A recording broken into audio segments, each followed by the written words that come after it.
Hello everyone. आज काहीतरी वेगळं पण हेल्दी बनवायचं होतं. तर चला करूया हिरव्या हिरोची धमाल डिश तोंडली भात.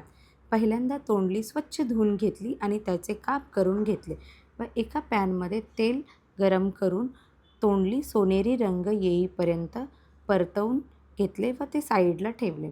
इकडे मी भात शिजवून थंड करून ठेवलेला होता.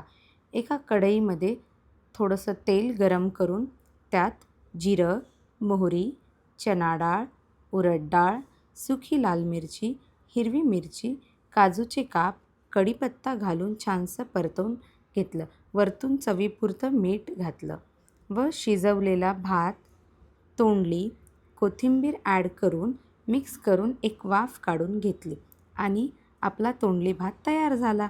ह्यामध्ये भरपूर प्रमाणात फायबर व व्हिटॅमिन सी असते आणि शुगर कंट्रोल करणारेही गुण देखील असतात. तर मग तुम्ही ही रेसिपी ट्राय करून पहा आणि लाईक, शेअर, सबस्क्राईब करायला विसरू नका. धन्यवाद.